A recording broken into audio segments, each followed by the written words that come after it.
Again? We are going to do this again?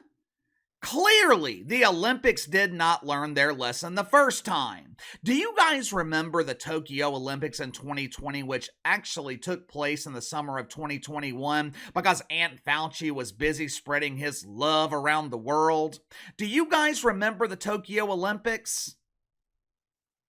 Don't feel bad if you don't, because no one remembers. Why? Because no one was watching that garbage. The Tokyo Olympics was the least watched in the history of the Olympics on television, and it wasn't due to lack of interest.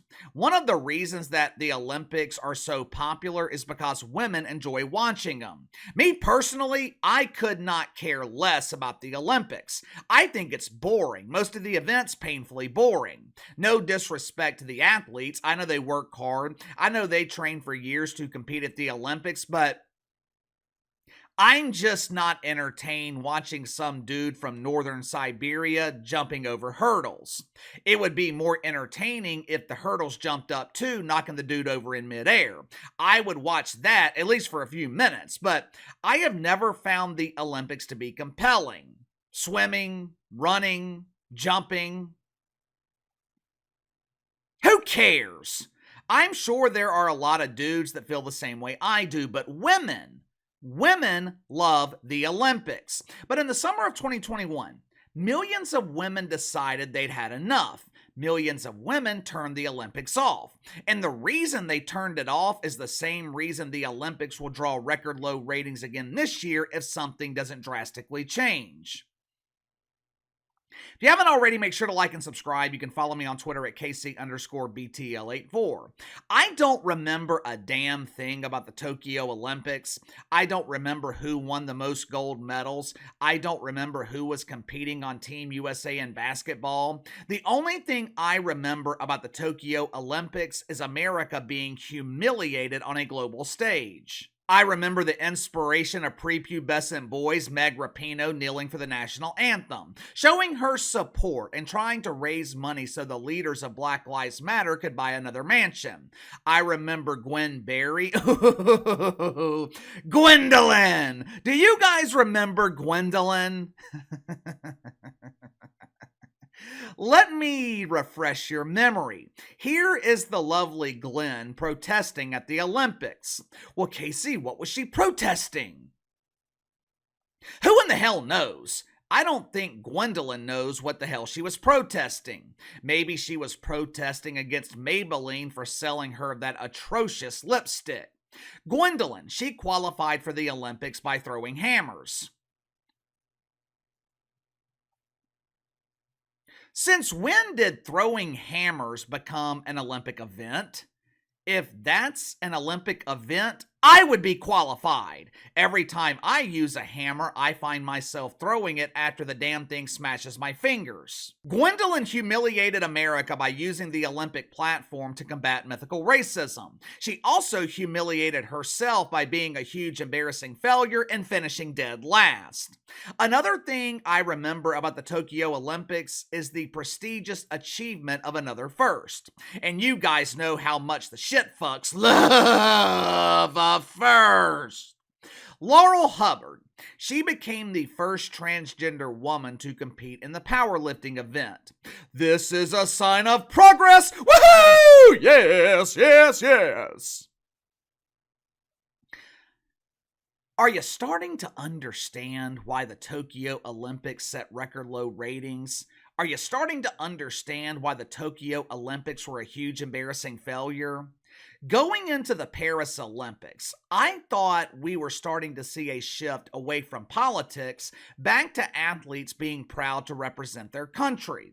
So far, LeBron James, he has been proud to represent Team USA. And believe it or not, Bob Griner, she has been proud to represent America. Bobby G's been in Paris all week, and not one time has she mentioned American oppression. But for some reason, the Olympics can't seem to get the hell out of their own way. For some reason, they feel the need to shove their dedication to wokeness directly in your face. But before we get further into that, let's go ahead and get to the sponsor for today's video, my good friends at the Embroidery Spot. If you watched the convention last Thursday night, I'm sure you guys noticed Donald Trump honoring the firefighter who lost his life protecting his own family. Now, I can't think of anything more heroic than sacrificing yourself to protect your wife and children. Corey deserves to be honored, as do all of our service members. And one way to honor them is with customized gear from the embroidery spot. If you want to show your appreciation for Corey as well as other firefighters, you can select from one of the embroidery spot service line hats. If you want to personalize your support, the embroidery spot, they also offer customized hats. You can select a hat with the Air Force logo and have your name stitched underneath it. But of all the unique hats offered at the embroidery spot, my personal favorite, hiding from Biden. Now, thankfully, we only have 6 more months and we won't have to be hiding from Biden any longer. Of course, then we might be having to hide from Cam Harris. Let's hope that's not the case. The embroidery spot, they designed the hat that I am wearing right now, and I'll be perfectly honest with you, if they were one of the 4 preferred vendors here on YouTube, I would have the embroidery spot design all of my merch. I am highly impressed with this company. The embroidery spot is proud to be military owned and operated with over 2,000 satisfied customers, giving them 4.9 out of 5 stars. So click the link in the description below. Use my promo code BTL10, BTL10. Receive 10% off your first purchase with the embroidery spot. All right, carrying the Olympic torch. It is viewed as an honor that's usually given to athletes or former athletes or notable public figures. And when I say notable public figures, I'm talking about people who have actually accomplished something. Yesterday, the Olympics officially kicked off their ceremony by having someone named Minima Geste carry the torch. Well, Casey, who in the hell is Minima Geste? Initially, I didn't think this was all that unusual. Foreign countries hosting the Olympics, they will often honor someone from their country that Americans have never heard of. But Minima, or whatever the hell them's name is. Hi, my name is they, my name is them, my name is chicka chicka, proper pronouns.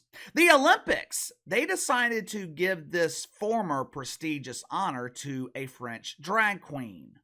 Watch for yourself.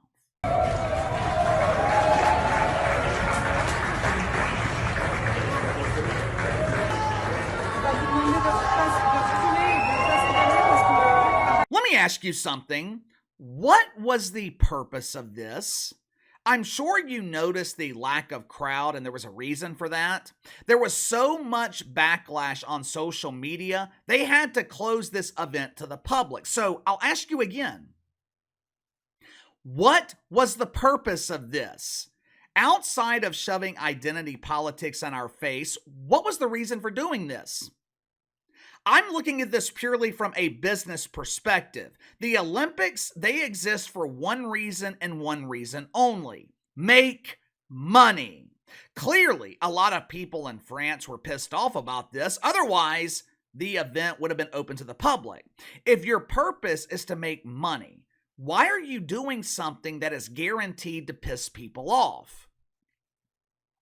From a business perspective, it doesn't make any sense, but it gets even worse. Yesterday, the Israeli soccer team played against Mali. Now, until I researched this video, I didn't even know Mali was a country. I thought Mali was the name of my neighbor's turtle. Mali happens to be a country in West Africa. 95% of the population is Muslim. Okay. Let's just think about this logically for a second. There has been conflict between Israel and Hamas since October of last year. Hell, there has been conflict going on in the Middle East for thousands of years. In the past, there have been dozens, maybe even hundreds of incidents of fights breaking out at soccer matches. Soccer fans, they tend to be very passionate, and for some reason, that passion can quickly turn into violence. The Olympics, they market themselves as something that brings people together. UNITY! With the Israeli soccer team competing against a country that is 95% Islam, you would think It might be a good idea for security to make sure that no Palestinian flags were allowed into the stadium. Instead, this happened.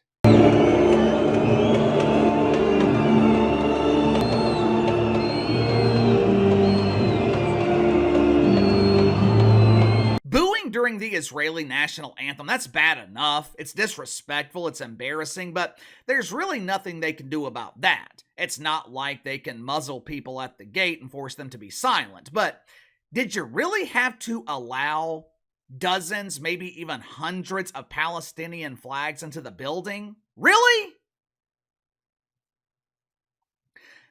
The dedication to the grilled woke wiener, it continued during a press conference when Team USA was asked about Cam Harris. Steph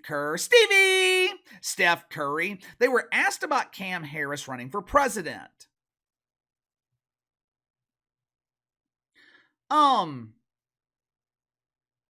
the hell does Lil Debbie have to do with the Olympics? Last I checked, Cam was not an athlete. She can't run, she can't throw the shot ball or whatever the hell it's called. She can't jump over hurdles unless they are blocking the southern border. The only thing Cam Harris is a professional at is laughing uncontrollably. So, why in the hell would the media ask Team USA about a presidential candidate at the Olympics? Of course, instead of dodging the question, both Steph and Stevie, they endorsed Cammy. We want to unify our divided country. Yeah, cause nothing unifies a country more than politics. The Olympics start tomorrow, and I am telling you right now, you can mark my words, this will be the least watched Olympics. They are going to set record low ratings. Everything I shared in this video, just remove that from the equation for a second. How often have you heard about the Olympics leading up to this week? How many people do you know that are excited about the Olympics? Who are the big stars? Who is going to draw people on television? They had a chance with Caitlin Clark. They screwed that up. And just to be clear, even with record low ratings, the Olympics will still be a success for NBC. The Tokyo Olympics averaged over 15 million viewers, so they are going to be successful. But with each passing year, the Olympics becomes less and less relevant. And their increasing dedication to woke United Methodist, it doesn't help. But give me your thoughts on this. The Olympics honor a drag queen by having them light the torch. The Israeli national anthem is booed with Palestinian flags draped throughout the stadium. Stevie and Steffi endorse Cam Harris. The Olympics haven't even started, and it's already a disaster. Will the Olympics set record low ratings again?